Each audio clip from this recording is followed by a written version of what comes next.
Queridos irmãos e irmãs, nós vamos falar sobre o rei que passou pelo vale da sombra da morte. O rei que passou pelo vale da sombra da morte. Ezequias é este rei. Ezequias, ele foi o segundo décimo ali rei separado para reinar em Judá. Ele governou por volta de 715 a 687 antes de Cristo. Começou a reinar com 25 anos de idade. Reinou 29 anos. Ele era filho de Acás. Ele nasceu cerca de 736 antes de Cristo. Ele também era descendente do rei Davi e foi pai de Manassés, o terrível, conhecido Manassés. O nome Ezequias significa força, significa vitória. Foi um dos melhores reis de Judá, tendo se tornado e conhecido por sua piedade pessoal, conhecido por suas atividades, e o perfil dele é um perfil de um homem determinado. Ele é um homem que destrói os ídolos, não se submete sobre hipótese alguma à idolatria, e então ele reina de maneira forte e poderosa. Se você ler o segundo livro dos Reis, capítulo 18, versículo 4, o texto diz que ele removeu os altares idólatras, ele quebrou as colunas sagradas, ele derrubou os postes sagrados, despedaçou a serpente de bronze que Moisés havia feito, pois até aquela época os israelitas lhe queimavam incenso e a chamavam de Neustã. Ezequias, irmãos, era um homem de fé. Ele confiou somente e apenas em Deus. Ele não andou pelos caminhos do seu pai, pelos caminhos de Acás. Ele não quis seguir um caminho tortuoso. Ele não quis andar por um caminho de dificuldades. Você lendo o 2 Reis, capítulo 18, versículo de número 5, você vai ver que Ezequias confiava no Senhor, o Deus de Israel. Nunca houve ninguém como ele entre todos os reis de Judá, nem antes e nem depois dele, porque ele era um homem de fé. Ezequias era um homem de firmeza. Ele se apegou somente a Deus. Ele se apega somente a Deus. 2 Reis, capítulo 18, versículo 6 diz: ele se apegou ao Senhor e não deixou de segui-lo, porque ele tinha firmeza, ele tinha constância, ele não queria andar sobre qualquer outro caminho, ele tinha uma convicção de que ele precisava andar e permanecer sempre com o Senhor. Ezequias é um homem obediente, ele cumpre os mandamentos de Deus para a sua vida. A parte B do versículo 6 do capítulo 18 do segundo livro dos Reis diz: obedeceu aos mandamentos que o Senhor tinha dado a Moisés. Ezequias, irmãos, é um homem obediente. Aliás, uma das coisas que Deus mais requer de nós é a obediência. Nós temos dificuldades muitas vezes em obedecer. Um dos problemas que a nação brasileira enfrenta, um dos problemas que o mundo enfrenta, e um dos problemas que muitas famílias estão enfrentando nos nossos dias, é por conta da desobediência.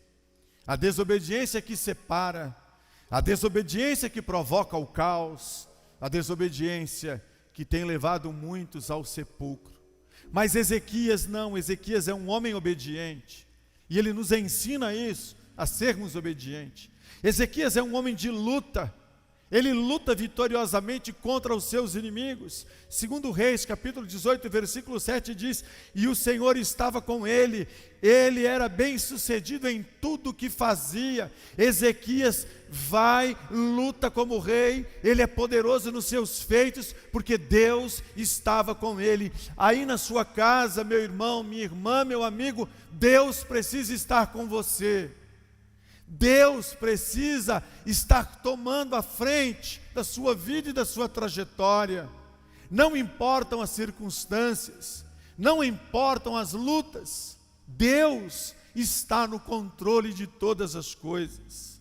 Ezequias, ele é um homem de vitória, ele teve sucesso por onde quer que ele fosse ou por onde quer que ele andasse, ele era um homem vitorioso. Segundo Reis 18, versículo 7, a parte B diz o seguinte: rebelou-se contra o rei da Síria e deixou de submeter-se a ele. Ezequias só se submetia ao rei da glória. Aí na sua casa não há nenhum inimigo que pode se levantar, não há nenhuma peste que pode se levantar. Dentro da sua casa você precisa dizer: a minha casa, a minha vida é do Senhor Jesus Cristo. Mas mesmo sendo um homem de obediência, de fé, de firmeza, de convicção, de determinação, queridos irmãos e irmãs e meus amigos, o vale chegou. O vale chegou na casa de Ezequias. O texto diz que uma enfermidade mortal, cruel, tomou conta da vida de Ezequias. Sabe, irmãos, quando nós recebemos a informação de um médico dizendo para nós: não há mais jeito, não há mais saída, não há mais solução, muitas vezes nós reagimos de algumas maneiras. Mas imagine quando a notícia vem de Deus, direto de Deus. Imagina quando Deus se dirige para você e diz assim: ó, chegou o seu tempo, chegou a sua hora, enviei o meu profeta para ele dizer para você que chegou o tempo da sua finitude, chegou o tempo do seu encontro, chegou o tempo de você atravessar o vale da sua história. Quando eu olho e quando eu vejo essa notícia, eu me pergunto: o que eu devo fazer? O que fazer diante de tal situação? A ordem vem no texto que lemos de Isaías, capítulo 38. A ordem é: põe em ordem a tua casa. Você está aí na sua casa agora. Deus está nos ensinando neste tempo, queridos irmãos, irmãs e amigos. Deus está nos ensinando que nós estamos tendo a oportunidade agora, na nossa casa, no nosso lar, de pôr algumas coisas em ordem. Colocarmos algumas coisas que provavelmente estavam fora de ordem. Deus está nos dando um tempo com a esposa, com o esposo, com os filhos, em algumas outras áreas da nossa vida. Deus está nos dando um tempo de colocarmos algumas coisas em ordem. O sentido original dessa expressão significa: dê ordens à sua casa, isto é, dê ordens à sua família. Deus está dando oportunidade para você, meu irmão, minha irmã, de você ordenar coisas boas dentro da sua casa. Em outras palavras, Isaías disse a Ezequias: se você tem alguma orientação a dar sobre a sucessão do seu trono, ou a respeito de providências domésticas e privadas, faça isso o mais rápido possível. Faça isso o mais rápido possível, porque o vale da sombra da morte chegou.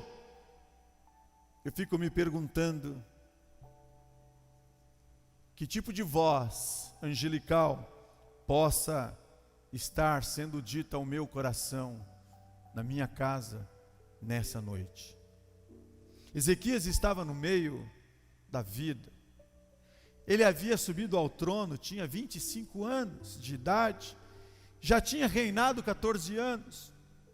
É possível, irmãos e irmãs, que ele tenha feito seus próprios projetos, o seu próprio planejamento, seguido por suas próprias orientações, porém, ele ainda não havia providenciado alguém que pudesse sucedê-lo no trono. E isso era muito importante para a nação. É um tempo de nós nos prepararmos. Às vezes em casa, eu tenho comentado com a esposa e com os filhos, dizendo que Deus nos livre disso. Que Deus nos livre dessa epidemia, dessa pandemia.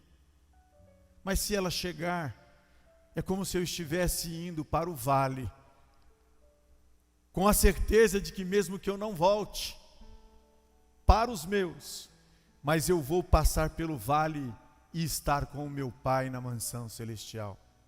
Eu sei que a preferência é de voltarmos. Isaías, irmãos, foi conscientizar Ezequias de que ele precisava deixar tudo planejado, todos os negócios do reino, todas as reformas do reino, tudo precisava ser feito antes da sua morte. Por isso que a palavra de Deus para você aí na sua casa agora, na sua vida, é aproveita esse tempo, põe a tua casa em ordem. Põe a tua vida em ordem e você sabe quais são as áreas que precisam ser colocadas em ordem diante do Senhor. A palavra, ela era de morte, em Isaías 38, verso 1. Mas interessante que Ezequias, ele estabelece uma conversa com Deus. Se você que está me ouvindo entende que oração é conversar com Deus. Oração é falar com Deus. E Ezequias, ele não perdeu a oportunidade de desenvolver um relatório de integridade. Ele começa na sua oração a descrever um relatório de um homem íntegro, de uma vida íntegra. Ele começa a dizer: lembra-te, Senhor, eu andei, eu vivi, eu pratiquei a verdade, o meu coração é justo, vivi com retidão diante da tua presença. Ele estabelece ali alguns critérios que talvez eu não me encaixe neles. Ele é um homem que anda com o Senhor, ele é um homem que anda na verdade, ele é um homem que busca a perfeição, ele é um homem que mantém todas as coisas em ordem. E ele ora e ele diz: Senhor, olha a minha situação. Se você estivesse no lugar de Ezequias, o que você iria pedir? E qual seria o relatório que você iria apresentar diante de Deus? Sabe, irmãos, não há nenhuma menção aqui na Bíblia desse pedido de Ezequias, no sentido que ele pudesse dizer assim: eu quero pedir perdão por algo que eu tenha feito. Ezequias, ele tem uma convicção de que ele não viveu uma vida de pecado. Ezequias, ele tem uma convicção de que ele andou com o Senhor e por isso o Senhor o colocou lá em cima no topo do reino e fez dele um dos melhores. Por isso não há nenhuma parte da Escritura de que Ezequias está dizendo: Senhor, me perdoa e me dá mais um tempo de vida para que eu possa consertar algum tipo de pecado. Não. O relatório que ele apresenta é diferenciado. O rei ouviu a palavra do profeta em silêncio. Ele não questionou o profeta. Em toda a caminhada, Ezequias foi fiel, mas Ezequias orou. Qual era o problema de Ezequias? Não era pecado. O seu problema era uma enfermidade. Qual é o nosso problema hoje? Eu espero que o nosso problema hoje não seja pecados. Eu espero que o problema da nossa nação não seja os pecados. Eu espero que o problema do mundo não seja os pecados. Eu espero. Mas se for pecados, há tempo de confissão. Se for pecados, é tempo de arrependimento. Se for pecados, é tempo de se colocar aos pés do Rei da Glória, porque a enfermidade, você, meu irmão e minha irmã, você sabe muito bem que a enfermidade espiritual, ela é pecado diante de Deus. Não é o caso de Ezequias, mas Ezequias está com uma enfermidade física.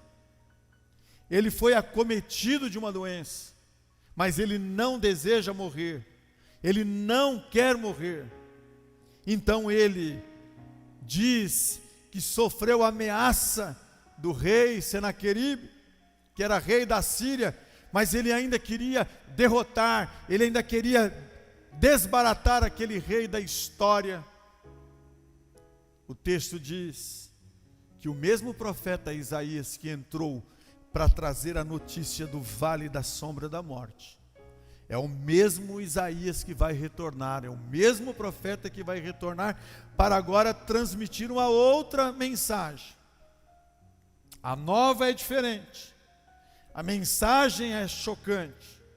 O profeta não poderia falar só o que ele queria. Aliás, um homem de Deus e um profeta de Deus, ele não pode falar o que ele quer, ele precisa falar aquilo que Deus quer. E talvez você esteja me ouvindo agora e pensando consigo mesmo, que palavra dura. Eu quero dizer para você, não, que palavra de Deus para a sua vida, que palavra de Deus para a sua história.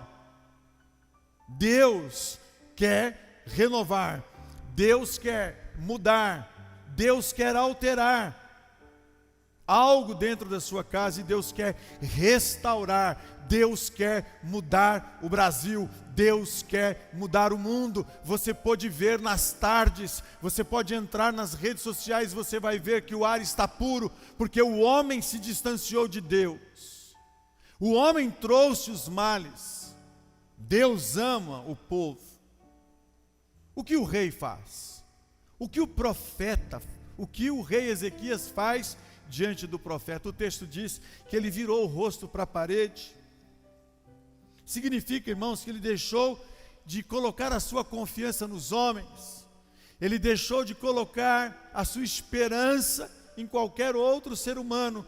Ele apenas e tão somente vira e se coloca agora diante de Deus. Ele confia somente em Deus. O texto diz que ele chora, e que chora de maneira forte, amarga, triste. Há muitas canções, dentre elas uma que diz que Deus ouve a oração. Deus não rejeita a oração. Deus não rejeitou a oração de Ezequias. E meu irmão, minha irmã, aí na sua casa, Deus vai ouvir a sua oração. Deus ouve a sua oração. Deus está aí com você. A minha palavra não é de catástrofe, a minha palavra é de vitória na sua vida, na sua casa. A minha palavra é de vitória para você que é nossa ovelha, você que nos serve. E quando ele então, o rei, se coloca de oração, chora, se curva e depende de Deus, a resposta de Deus veio imediatamente. E agora, em nome de Jesus, que a resposta de Deus venha para a sua casa agora, no nome de Jesus. Que a resposta de Deus venha para a nação brasileira, direto do trono da graça de Deus. Que a resposta de Deus venha para o mundo neste exato momento. O rei toma suas providências. Ele forma conselhos, conselheiros, príncipes.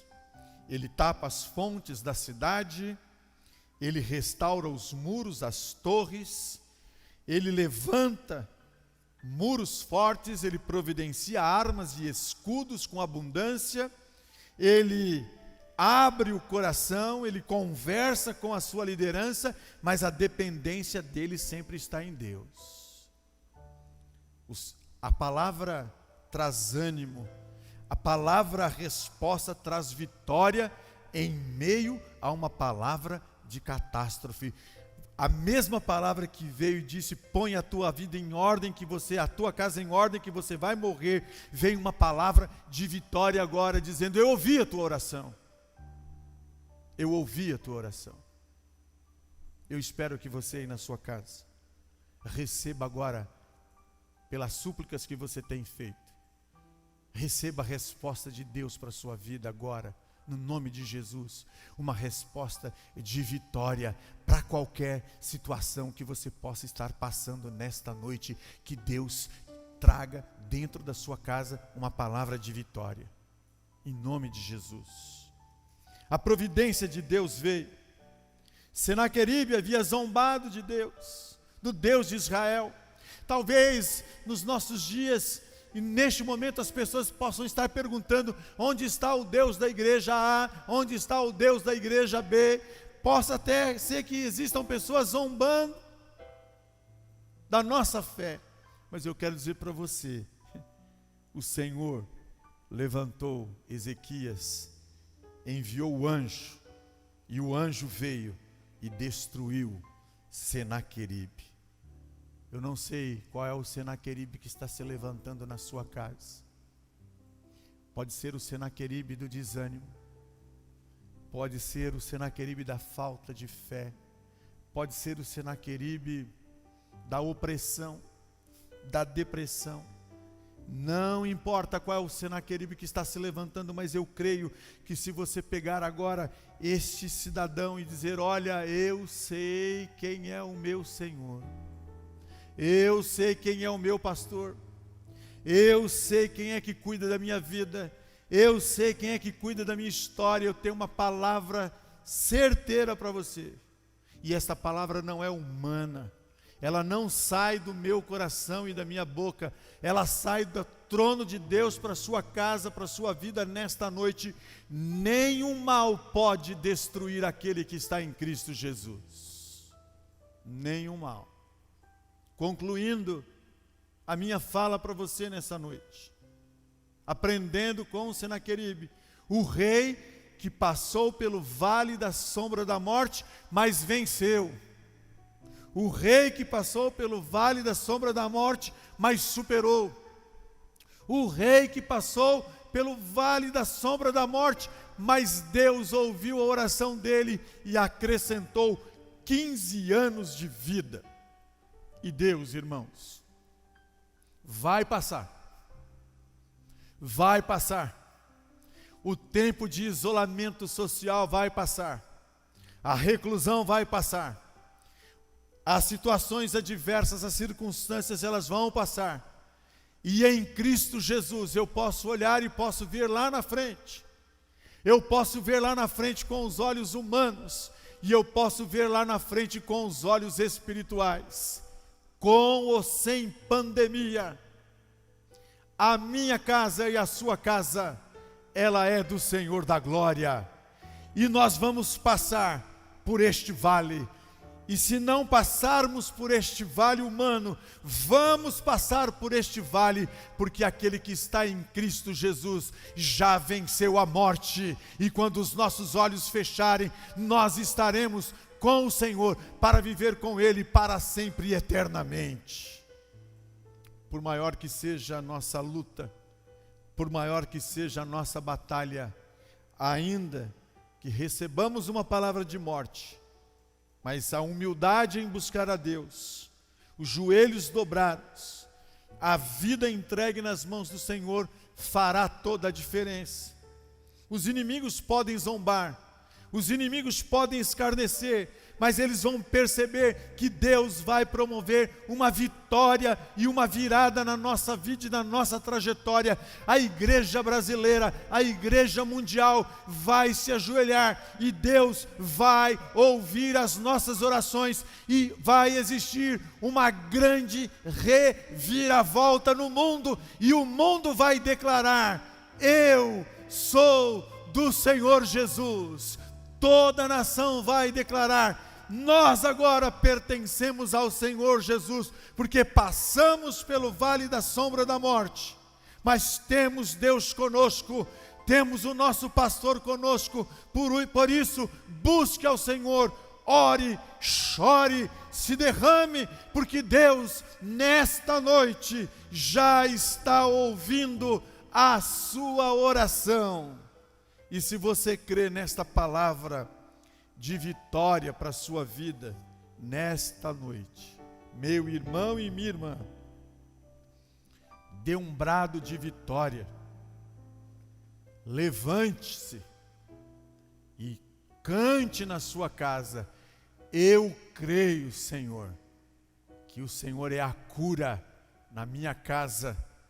O Senhor é a cura em Cidade Serode, Santos Dumont, Soberana, São João, Fortaleza, Tabuão, Vila Barros, Vila Fátima, Centro de Guarulhos. Deus vai promover a cura em Guarulhos, Deus vai promover a cura no Brasil, Deus vai promover a cura no mundo, porque Ele é o Todo-Poderoso. Por isso, Deus, nós como Igreja do Senhor Jesus, nós como povo de Deus, declaramos nesta noite, a cura vai chegar em o nome de Jesus.